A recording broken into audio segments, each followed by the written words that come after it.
Mari kita mulai ibadah kita pada malam hari ini, Bapak Ibu yang dikasihi Tuhan. Selamat bertemu dalam ibadah di kelompok Markus. Dan malam hari ini ibadah akan dilayani oleh Bapak Nur Edi dan Bapak Mariono. Kiranya ibadah ini akan diberkati Tuhan dari awal, pertengahan sampai dengan selesainya.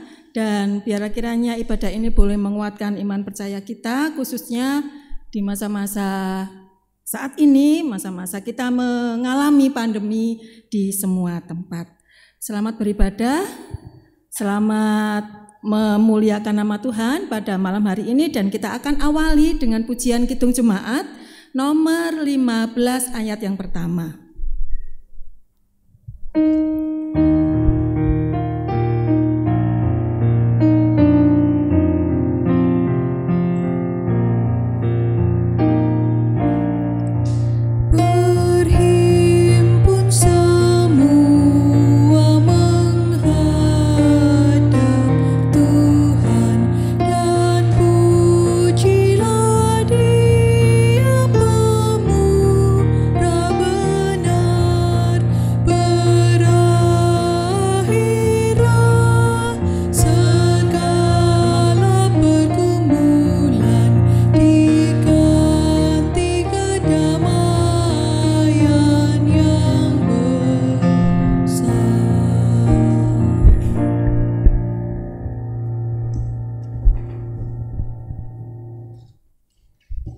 Marilah kita membuka ibadah kita. Aku melayangkan mataku ke gunung-gunung, dari manakah datang pertolonganku? Pertolonganku ialah dari Tuhan yang menjadikan langit dan bumi. Damai sejahtera Tuhan Yesus menyertai umatnya. Amin. Bapak Ibu yang dikasihi Tuhan, marilah kita sambut dengan kita menyanyikan lagu Kidung Jemaat nomor 400.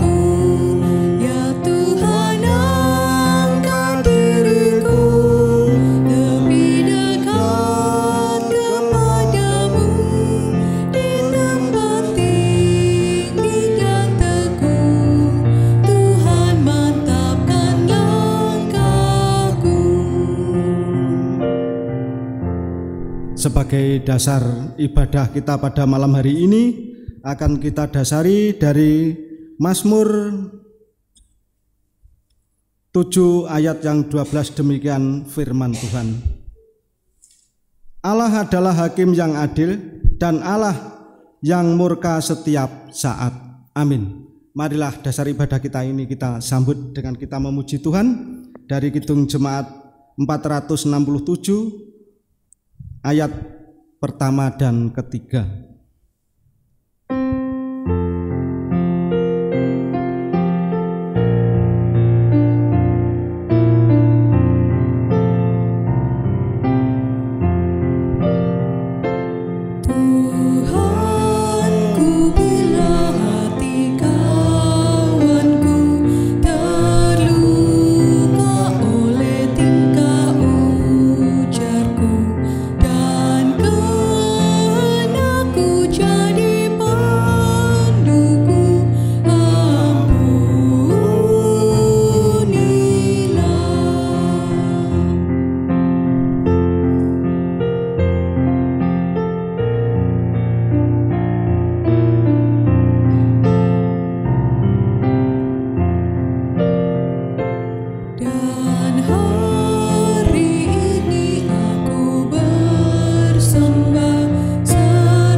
Bapak, Ibu, dan Saudara, sudah tiba saatnya kita akan merenungkan firman Tuhan. Namun sebelum kita merenungkan, marilah kita minta pertolongan dari Tuhan. Kita berdoa. Marilah kita berdoa. Ya Tuhan Allah Bapa kami yang bertata dalam kerajaan surga yang mulia. Ya Tuhan, pada malam hari ini kami sekelompok akan merenungkan dan akan mengupas isi firman-Mu yang kudus. Tolonglah kami ya Tuhan, berilakanlah tanah hati kami yang subur akan firman-Mu yang akan tertanam dalam hati kami masing-masing, sehingga dapat tumbuh subur dan dapat melakukan dalam kehidupan kami sehari-hari. Ya Tuhan, tidak lupa kami juga menyerahkan saudara-saudara kami yang belum bisa mengikuti ibadah pada saat ini Tuhan. Apapun yang menjadi halangannya, Tuhanlah yang maha tahu dan Tuhan melawatnya. Seluruh doa kami yang kurang sempurna ini Tuhan, kesempurnaannya hanya kami alaskan di dalam nama-Mu yang kudus, Tuhan kami Yesus Kristus. Amin. Bacaan Alkitab pada malam hari ini terambil dari kitab Wahyu 16 ayat yang pertama sampai ke-7. Kitab Wahyu bab 16 ayat pertama sampai 7 yang demikian difirmankan. Ketujuh malapetaka. Dan aku mendengar suara yang nyaring dari dalam bait suci, berkata kepada ketujuh malaikat itu, pergilah dan tumpahkanlah ketujuh cawan murka Allah itu ke atas bumi. Maka pergilah malaikat yang pertama dan ia menumpahkan cawannya ke atas bumi. Maka timbullah bisul yang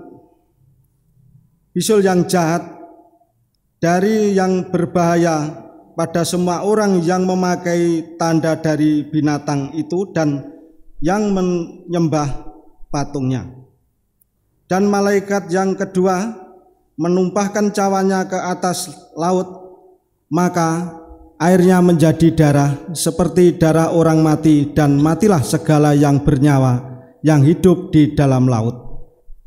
Dan malaikat yang ketiga menumpahkan cawannya ke atas sungai-sungai dan mata-mata air, dan semuanya menjadi darah. Dan aku mendengar malaikat yang berkuasa atas air itu berkata, adil Engkau yang ada dan yang sudah ada, Engkau yang kudus, yang telah menjatuhkan hukuman ini. Karena mereka telah menumpahkan darah orang-orang kudus dan para nabi, Engkau juga telah memberi mereka minum darah. Hal itu wajar bagi mereka. Dan aku mendengar mezbah itu berkata, ya Tuhan Allah yang maha kuasa, besar dan adil segala penghakiman-Mu. Amin.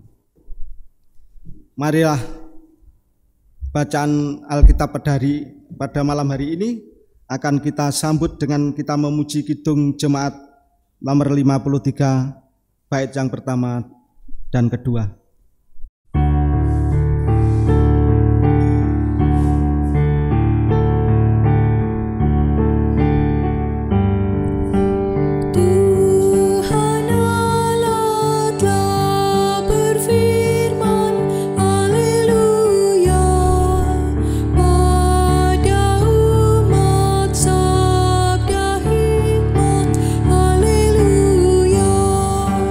Buka telinga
Berbahagia Bapak Ibu yang sudah membaca firman Tuhan, berbahagia Bapak Ibu yang sudah mendengarkan dan bisa merenungkan, terlebih-lebih bisa melakukan di dalam kehidupan kita pribadi lepas pribadi.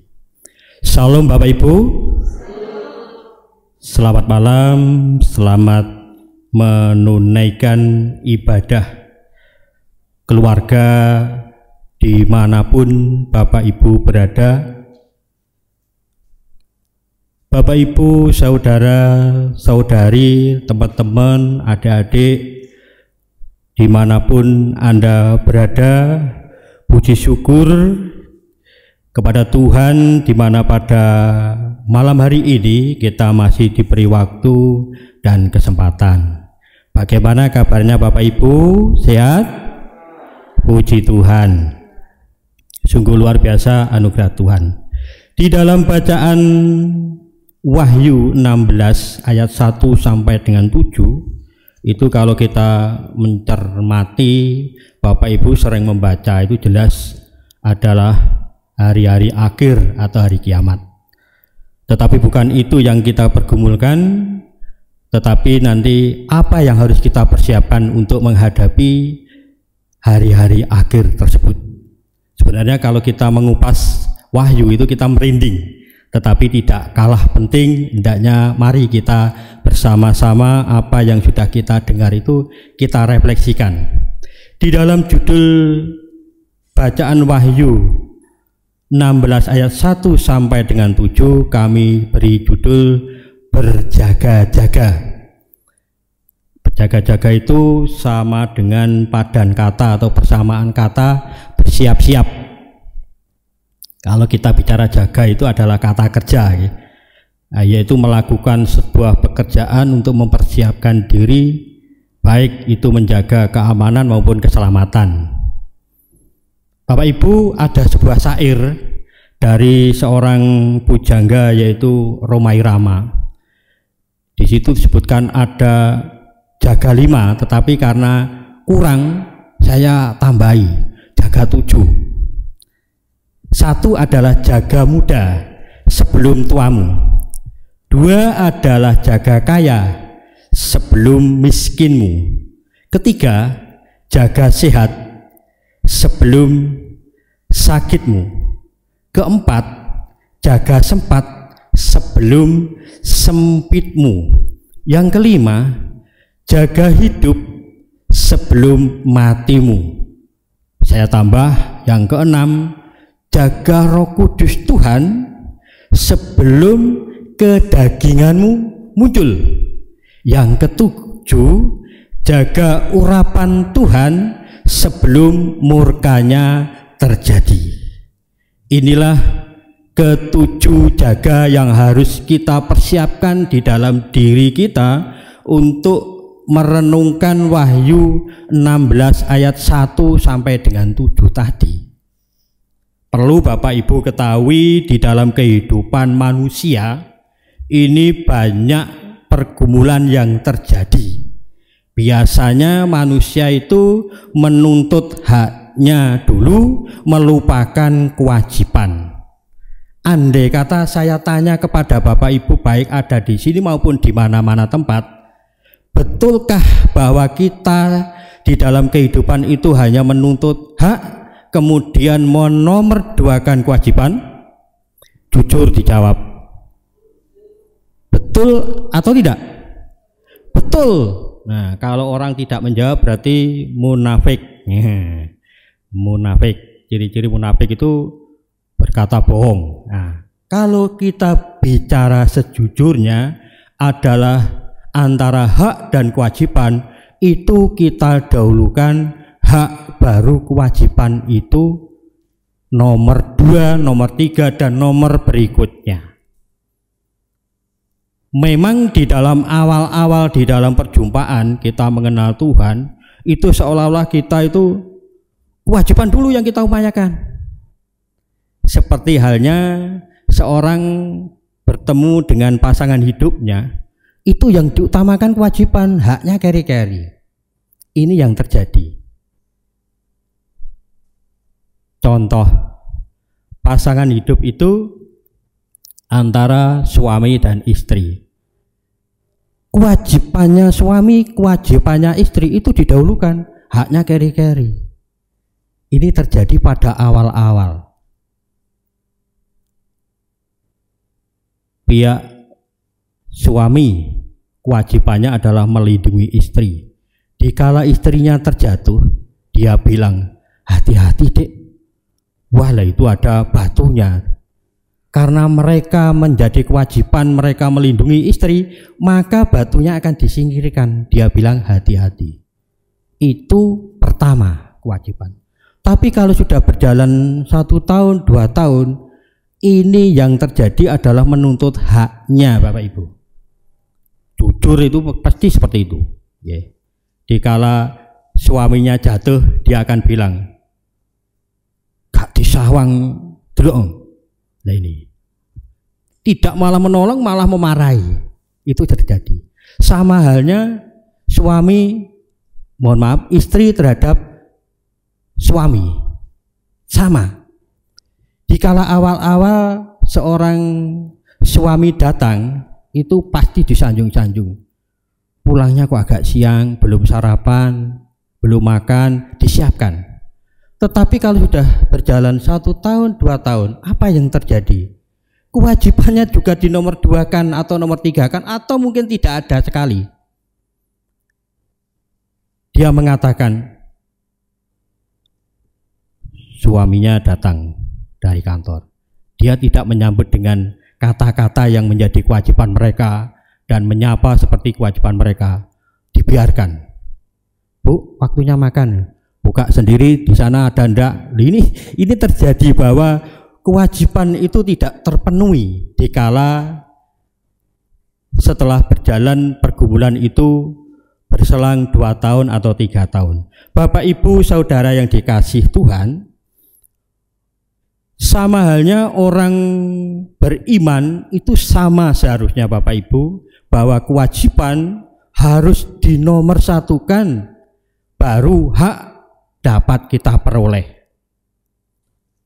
Contoh yang terjadi di dalam ibadah-ibadah yang kali ini karena adanya pandemi corona, ini jarang kita lakukan. Jujur saja pasti jarang melakukan, dengan banyak dalih, dengan banyak alasan. Walaupun dari pihak-pihak tertentu sudah mempersiapkan untuk pelayanan Tuhan kepada mereka-mereka.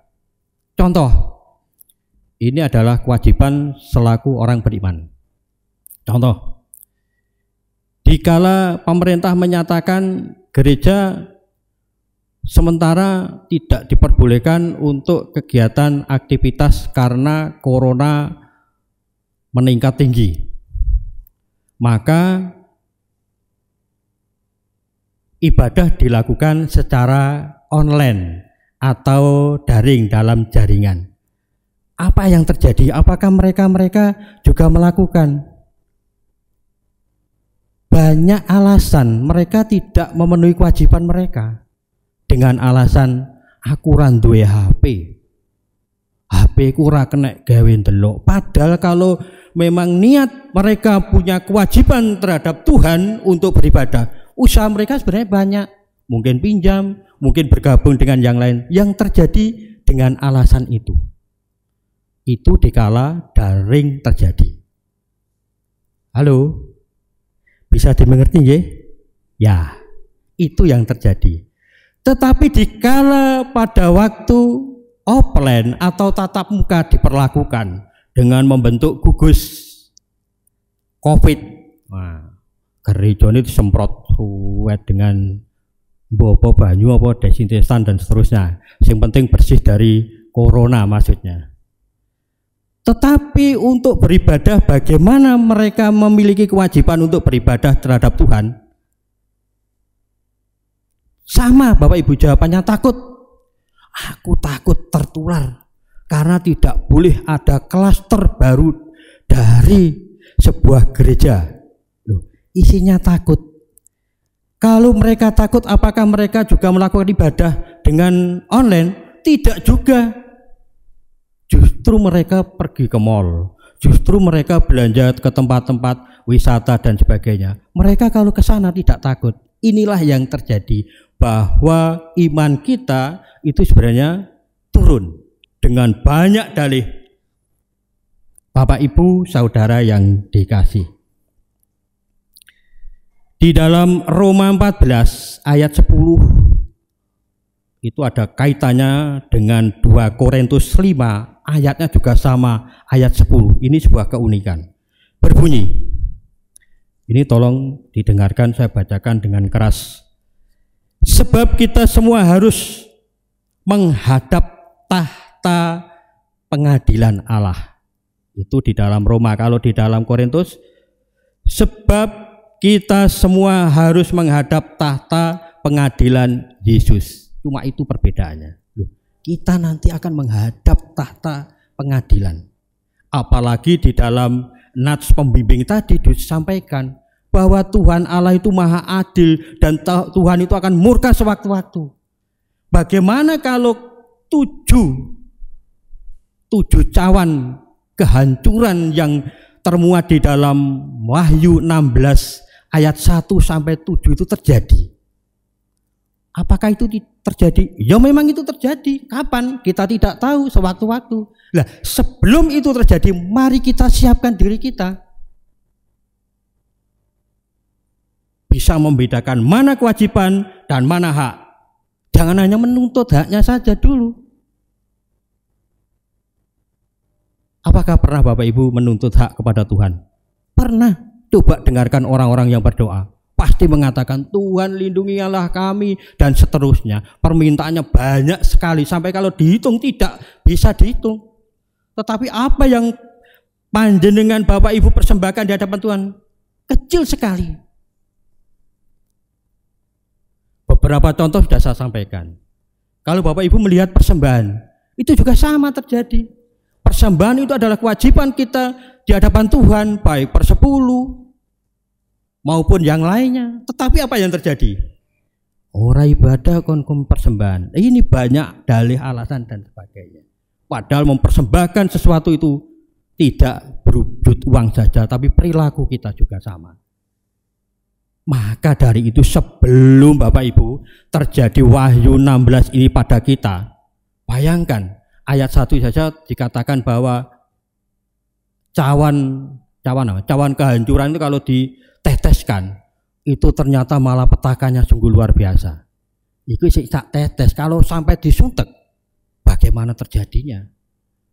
Bacaan 3 juga berbunyi seperti itu. Malaikat ketiga menumpahkan di dalam lautan, ternyata semua yang bernapas di dalam laut itu akan mati. Bagaimana yang ketiga dan keempat sampai ketujuh? Itu PR untuk Bapak Ibu bisa direnungkan. Sekali lagi, jangan haknya yang kita dahulukan, tetapi kewajiban. Biasanya Bapak Ibu berpegangan hak itu di dalam Roma 8 ayat 1. Mohon dilihat Roma 8 ayat 1. Demikianlah sekarang tak ada penghukuman bagi mereka yang ada dalam Kristus Yesus. Nah, kok enak temen lek kita percaya pada Tuhan sudah tidak ada penghukuman. Itu menuntut haknya, padahal kewajibannya harus banyak terpenuhi. Kalau Bapak Ibu membaca ayat berikutnya di dalam Roma itu banyak sekali. Contoh lagi adalah ayat 4, itu adalah kewajiban Bapak Ibu. Supaya itu terjadi tuntutan hukum Taurat, genapilah di dalam diri kita yang tidak hidup menurut daging tetapi menurut roh. Lek pengen selamat, loh kamu Bapak Ibu juga punya kewajiban. Hanya jangan dengan percaya Tuhan selamatlah aku, tetapi kalau Bapak Ibu tidak melakukan hal yang lain diantaranya hukum Taurat itu tadi, niscaya Bapak Ibu Tuhan akan murka, karena banyak yang Bapak Ibu lakukan itu antara yang baik dan tidak, itu yang jelas banyak yang tidak baik. Termasuk saya akui, saya bukan munafik.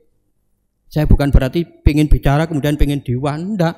Memang saya mengajak Bapak Ibu semuanya, mari kita belajar bersama-sama mensikapi dalam Wahyu 16 ayat 1 sampai 7.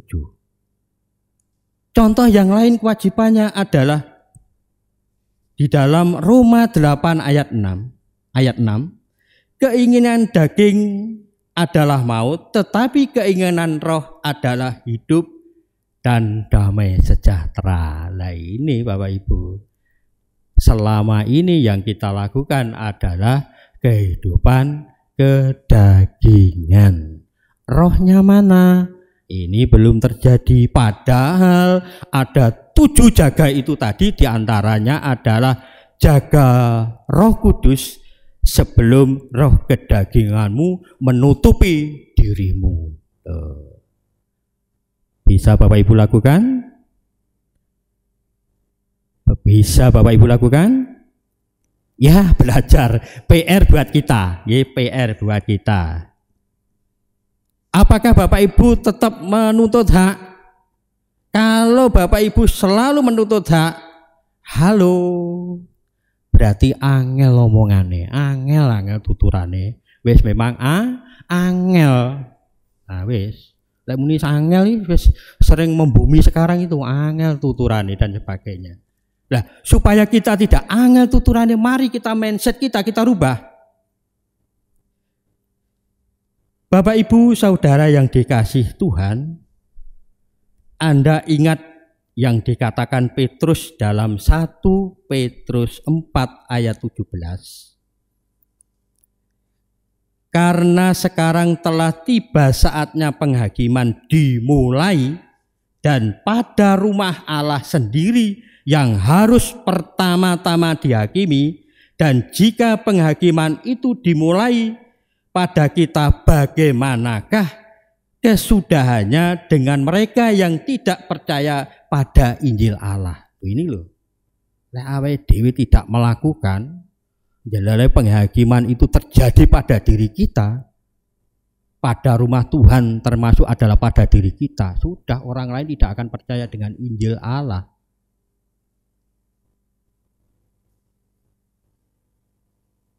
Halo Bapak Ibu? Iya, masih respon. Baik. Oleh karena itu Bapak Ibu, supaya Wahyu 16 ayat 1 dan 7 tidak terjadi, jangan biarkan cawan penghakiman atau cawan murka Tuhan Allah di dalam 7 cawan murka tadi menimpa pada hidup kita. Tetapi biarlah kiranya cawan urapan dan Roh Kudus tercurah atas hidup kita. Kita semua bukan lagi orang terhukum, melainkan orang merdeka di hadapan Kristus. Amin Bapak Ibu. Amin. Tetap semangat, senyampang hari kemerdekaan. Semoga roh urapan kasih Tuhan selalu pada diri kita.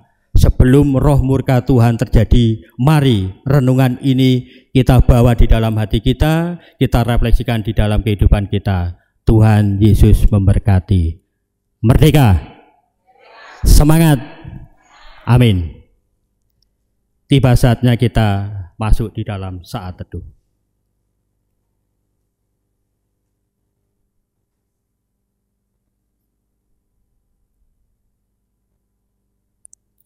Saat teduh kita selesaikan, mari kita muliakan nama Tuhan dalam KJ 454.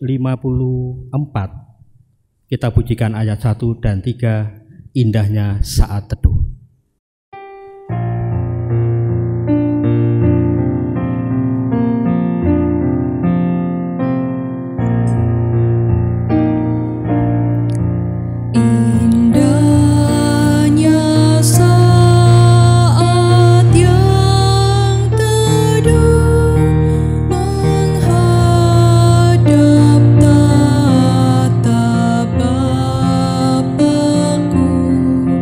Ku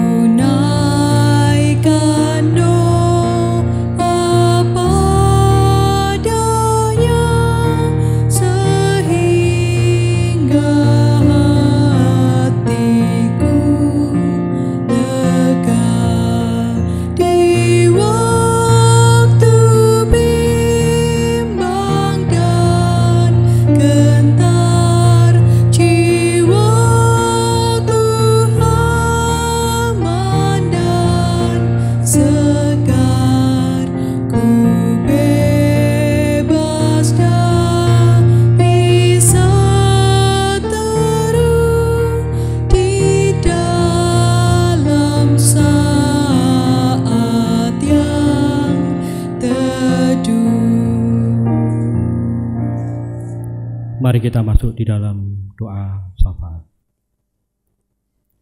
Bapa Surgawi, Bapa yang penuh kasih, terima kasih Tuhan atas segala urapan kasih Tuhan, di mana pada malam hari ini kami bisa membangun ibadah bersama saudara-saudara, baik di tempat ini maupun di mana-mana tempat. Sungguh indah Tuhan anugerah-Mu melalui firman-Mu yang terambil dari Wahyu 16 ayat 1 sampai dengan 7. Kalau kita membaca Tuhan amat mengerikan, tetapi Tuhan selalu memberikan berkat yang sungguh luar biasa untuk mempersiapkan diri kami menjauhi segala kejahatan untuk masuk ke Roh Tuhan, Roh Kudus yang penuh dengan anugerah dan berkat. Jauhkanlah kami semua dari murka Tuhan, tetapi urapan kasih Tuhan yang dapat kami rasakan.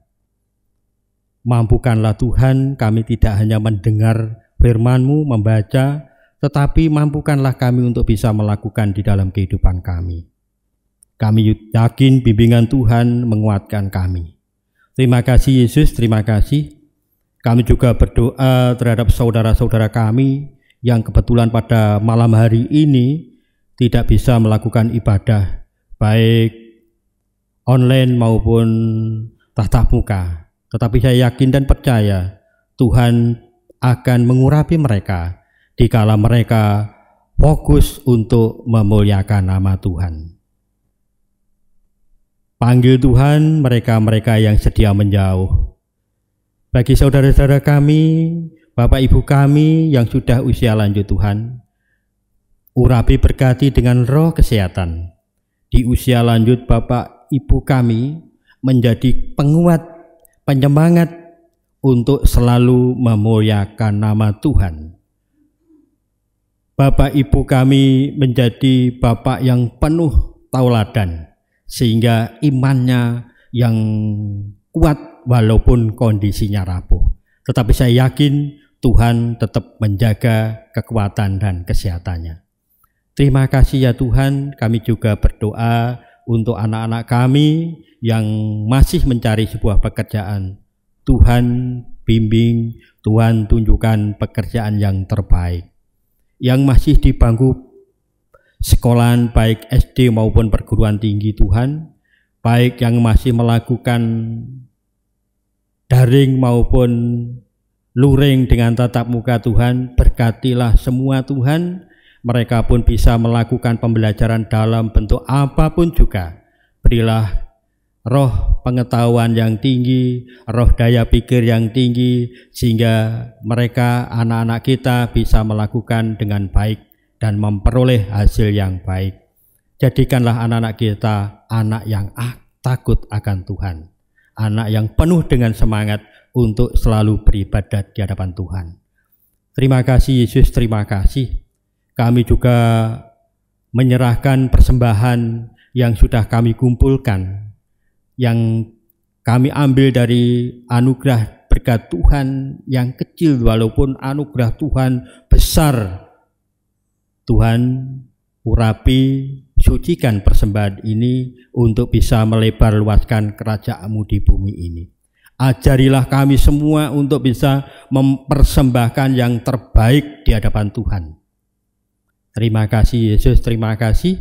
Kami juga berdoa untuk pemerintahan kami.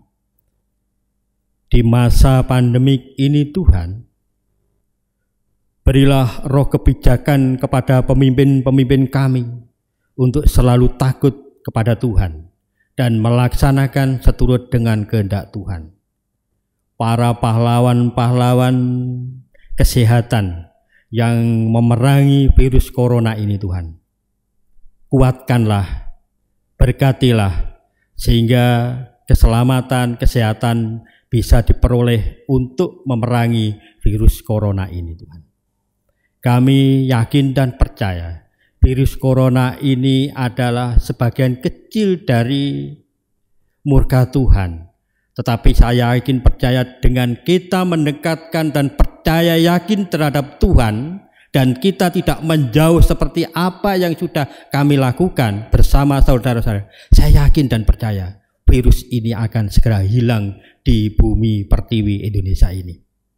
Terima kasih Yesus, terima kasih.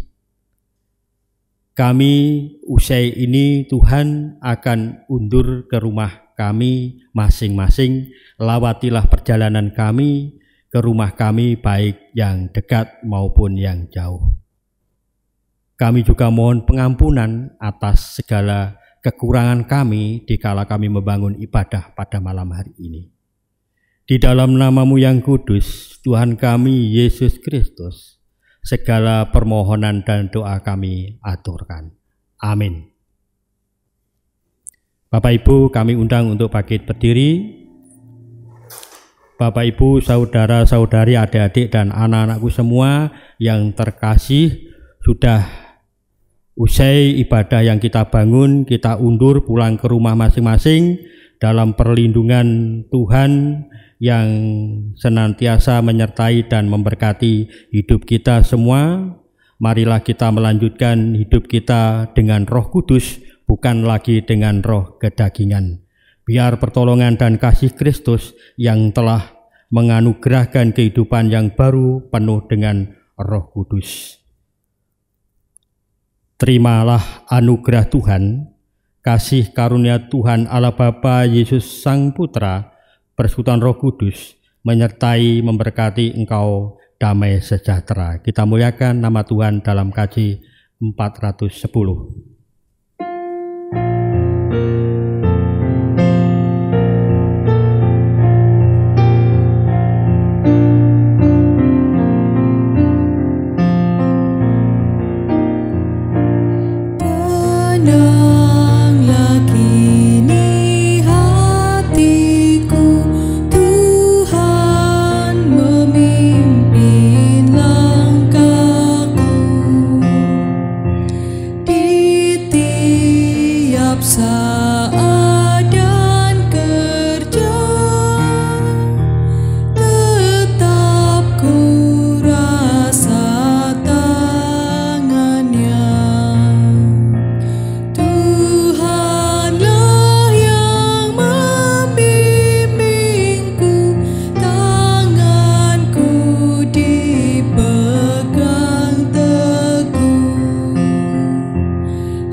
Terima kasih, silakan duduk. Tuhan Yesus memberkati.